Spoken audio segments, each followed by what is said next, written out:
Hello दोस्तों, स्वागत है आपका इस नई वीडियो में। दोस्तों, आज हम पर्यावरण से संबंधित कुछ इंपॉर्टेंट प्रश्न लेकर के आपके समक्ष उपस्थित हुए हैं, जो उत्तराखंड वन दरोगा भर्ती के लिए बहुत महत्वपूर्ण साबित होगी। तो बिना देरी किए हम इन इंपॉर्टेंट सवालों को शुरू करते हैं। इससे पहले यदि आपने चैनल को सब्सक्राइब नहीं किया है तो चैनल को सब्सक्राइब करके बेल आइकन को प्रेस कर दें। तो चलिए बिना देरी किए शुरू करते हैं।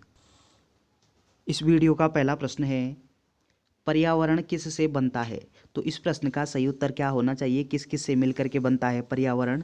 जैविक घटकों से, अजैविक घटकों से, भू आकृतीय घटकों से, उपयुक्त सभी। ऑप्शन डी आपका सही उत्तर हो जाएगा। इन चारों से मिलकर के हमारा पर्यावरण बनता है। चलिए अगला प्रश्न है, विश्व पर्यावरण दिवस मनाया जाता है। तो ये हम सब जानते हैं कि विश्व पर्यावरण दिवस ये आपका 5 जून को मनाया जाता है।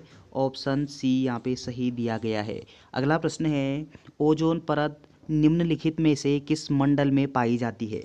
तो किस मंडल में पाई जाती है हमारी ओजोन परत? आपका सही उत्तर होगा समताप मंडल में। ऑप्शन सी आपका सही उत्तर दिया गया है। तो समताप मंडल में क्या पाई जाती है? ओजोन परत पाई जाती है। अगला पॉइंट क्या ध्यान रखना है आपको कि वायुमंडल में कितनी परतें होती हैं, यानी वायुमंडल को हम कितनी परतों में विभाजित कर सकते हैं? तो आप बोलोगे 5 परतों में वायुमंडल को विभाजित किया गया है और समताप मंडल में ओजोन परत विभाजित यानी पाई जाती है। अगला प्रश्न है, वायुमंडल में कार्बन डाइऑक्साइड की मात्रा कितनी होती है? तो कार्बन डाइऑक्साइड की मात्रा कितनी होती है हमारे वायुमंडल में? आपका आंसर होगा 0.03%। ऑप्शन डी आपका सही उत्तर दिया गया है। और ऑक्सीजन की मात्रा कितनी होती है? 21% होती है ऑक्सीजन। और नाइट्रोजन की जो मात्रा है वो आपकी 78% होती है। वायुमंडल में सर्वाधिक मात्रा में नाइट्रोजन पाई जाती है और कार्बन डाइऑक्साइड 0.03% मौजूद होती है। अगला प्रश्न है, पृथ्वी के चारों ओर गैसों के समूह को क्या कहते हैं? तो पृथ्वी के चारों ओर जो गैसों का जो ग्रुप होता है, समूह होता है, उसको हम किस नाम से जानते हैं? आपका आंसर होगा उसको हम वायुमंडल कहते हैं। ऑप्शन सी आपका सही उत्तर दिया गया है। अगला प्रश्न है, निम्नलिखित में से किसका संबंध पर्यावरण सुरक्षा से नहीं है?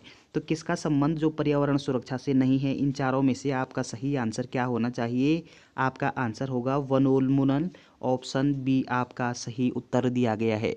अगला प्रश्न है, सतत विकास के लिए आवश्यक है। तो सतत विकास के लिए क्या क्या चीज़ें आवश्यक होती है? ऑप्शन ए है जैव विविधता का संरक्षण। ऑप्शन बी प्रदूषण का निरोध व नियंत्रण। ऑप्शन सी निर्धनता को हटाना। ऑप्शन डी उपयुक्त सभी। तो इस प्रश्न का सही आंसर होगा उपरोक्त सभी, अर्थात ये सारी चीज़ें आवश्यक होती है। ऑप्शन डी आपका सही उत्तर दिया गया है। अगला प्रश्न है, निम्न में से भौतिक वातावरण का तत्व नहीं है। तो इन चारों में से भौतिक वातावरण का तत्व क्या नहीं होता है? आपका सही आंसर होगा बस्तियाँ। ऑप्शन डी आपका सही उत्तर दिया गया है। चलिए अगला प्रश्न है, पारिस्थितिकी निम्नलिखित के बीच पारिस्थितिक संबंधों का अध्ययन है। तो पारिस्थितिकी अर्थात इकोलॉजी हम किसको कहते हैं? इकोलॉजी किस किस के बीच का अध्ययन कहलाता है? आपका आंसर होगा जीव और उसके वातावरण का जो अध्ययन है वो पारिस्थितिकी अर्थात इकोलॉजी कहलाता है। ऑप्शन डी आपका सही उत्तर दिया गया है। अगला प्रश्न है, पारिस्थितिक तंत्र की संकल्पना को प्रस्तावित किया था। पारिस्थितिक तंत्र की जो संकल्पना है ये संकल्पना किसके द्वारा दी गई है? आपका सही उत्तर होगा, ये संकल्पना दी गई है आपकी जी टेलर के द्वारा। जी टांसले के द्वारा। ऑप्शन डी आपका सही उत्तर दिया गया है। अगला प्रश्न है, रामसर सम्मेलन संबंधित है। तो किस से संबंधित है रामसर सम्मेलन? आपका सही उत्तर होगा आर्द्र भूमि संरक्षण से। ऑप्शन सी आपका सही उत्तर दिया गया है। अगला प्रश्न है, वेटलैंड दिवस मनाया जाता है। तो वेटलैंड दिवस अर्थात आर्द्र भूमि दिवस ये कब मनाया जाता है? आपका सही उत्तर होगा 2 फरवरी को वेटलैंड दिवस के रूप में मनाया जाता है। ऑप्शन बी आपका सही उत्तर दिया गया है। अगला प्रश्न है, भारत की कितनी आर्द्र भूमियाँ रामसर आर्द्र भूमि के रूप में चिन्हित है? तो कितनी आर्द्र भूमियाँ हैं? इस प्रश्न का सही उत्तर होगा 27। ऑप्शन सी यहाँ पे सही हो जाएगा। अगला प्रश्न है, निम्न में से कौन सा कृत्रिम पारिस्थितिक तंत्र है? तो कृत्रिम पारिस्थितिक तंत्र यानी आर्टिफिशियल इकोसिस्टम क्या है इन चारों में से? आपका सही आंसर होगा धान का खेत। ऑप्शन ए आपका सही उत्तर दिया गया है। अगला प्रश्न है, किस वृक्ष को पर्यावरणीय संकट माना जाता है? तो पर्यावरण के लिए संकट किस वृक्ष को माना जाता है? आपका आंसर होगा यूकेलिप्टस को। ऑप्शन डी यहाँ पे सही हो जाएगा।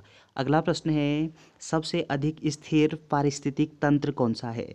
तो सबसे स्थिर कौन सा होगा इन चारों में से? आपका आंसर होगा महासागर। ऑप्शन ए आपका सही उत्तर दिया गया है।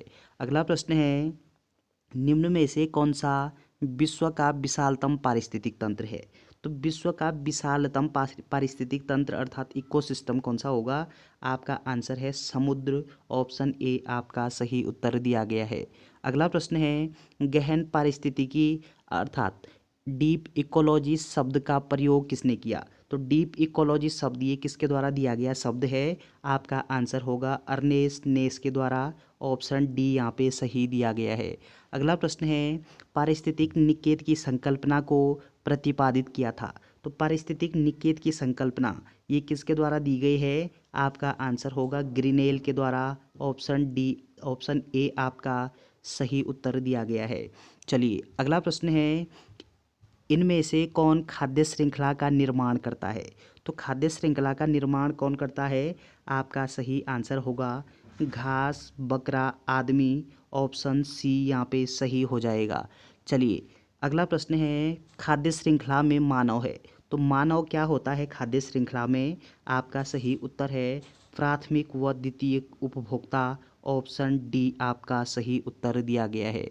अगला प्रश्न है, इनमें से कौन सा पौधा नाइट्रोजन स्थिरीकरण में सहायक नहीं है? नाइट्रोजन फिक्सेशन कौन सा पौधा नहीं करता है इन चारों में से? आपका आंसर होगा धान। ऑप्शन डी आपका सही उत्तर दिया गया है। चना हो गया, मटर हो गया, सेम हो गया, तो ये 3 दालें वाली फसलें हैं। तो जितनी भी दालें वाली फसलें होती है वो नाइट्रोजन फिक्सेशन में सहायक होती हैं। धान नाइट्रोजन फिक्सेशन में सहायक नहीं होता। ऑप्शन डी आपका सही उत्तर हो जाएगा। अगला प्रश्न है, नाइट्रो स्थिरीकरण जीवाणु है? तो नाइट्रो स्थिरीकरण जीवाणु कौन सा है इन चारों में से? ऑप्शन ए है Rhizobium, option B Chlorobium, option C Azotobacter, option D उपरोक्त सभी। ऑप्शन डी आपका सही उत्तर दिया गया है। तो ये तीनों बैक्टीरिया क्या हैं? नाइट्रो स्थिरीकरण बैक्टीरिया हैं। ऑप्शन डी उपयुक्त सभी। अगला प्रश्न है, वर्षा की मात्रा निर्भर करती है? तो वर्षा की मात्रा ये किस बात पर निर्भर करती है? आपका आंसर होगा वायुमंडल में नमी पर। ऑप्शन बी आपका सही उत्तर दिया गया है। अगला प्रश्न है, परितंत्र में ऊर्जा का पिरामिड होता है? सॉरी यहाँ पे दर्जा टाइप हो गया है।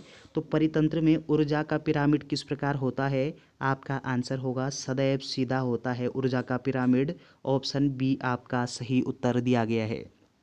अगला प्रश्न है, साल, सागौन तथा शीशम किस बायोम के वृक्ष हैं? तो साल, सागौन तथा शीशम ये किस बायोम के वृक्ष होने चाहिए? आपका आंसर होगा मानसूनी बायोम के। ऑप्शन ए आपका सही उत्तर दिया गया है। अगला प्रश्न है, निम्नलिखित में से शीत मरुस्थल है? तो इन चारों में से शीत मरुस्थल कौन सा होगा? आपका सही उत्तर है शीत मरुस्थल होगा आपका पेंटागोनिया का मरुस्थल। ये एक प्रकार का शीत मरुस्थल होता है। ऑप्शन बी आपका सही उत्तर दिया गया है। अगला प्रश्न है, जैव विविधता दिवस कब मनाया जाता है? तो जैव विविधता दिवस अर्थात विश्व जैव विविधता दिवस पूछा गया है आपसे, यानी वर्ल्ड बायोडाइवर्सिटी डे ये कब मनाया जाता है? आपका आंसर होगा 22 मई को। ऑप्शन सी यहाँ पे सही दिया गया है। अगला प्रश्न है, जैव विविधता निर्भर करती है? तो जैव विविधता ये किस बात पर निर्भर करती है? आपका सही उत्तर होगा जलवायु पर निर्भर करती है, तापमान पर निर्भर करती है, आर्द्रता पर निर्भर करती है। उपरोक्त सभी पर। ऑप्शन डी आपका सही उत्तर दिया गया है। अगला प्रश्न है, संयुक्त राष्ट्र संघ ने 2011 से 20 को कौन सा दशक घोषित किया है? तो कौन सा दशक घोषित किया गया है यूएनओ के द्वारा? आपका सही आंसर होगा जैव विविधता दशक। ऑप्शन बी आपका सही उत्तर दिया गया है। अगला प्रश्न है, गैविलिस अर्थात घड़ियाल बहुतायत में पाया जाता है? तो घड़ियाल बहुतायत में कहाँ पे पाया जाता है? आपका आंसर होगा गंगा नदी में। ऑप्शन ए आपका सही उत्तर दिया गया है। अगला प्रश्न है, किस देश को मेगा डाइवर्स देश के रूप में जाना जाता है। तो इन चारों में से वो कौन सा देश है जिसको मेगा डाइवर्स देश के रूप में जानते हैं? आपका सही आंसर होगा ऑस्ट्रेलिया। ऑप्शन बी आपका सही उत्तर दिया गया है। तो चलिए दोस्तों, ये पर्यावरण से संबंधित 30 महत्वपूर्ण प्रश्न थे। वीडियो अगर आपको अच्छी लगती है तो चैनल को शेयर एंड सब्सक्राइब करना ना भूलें। Thanks for watching.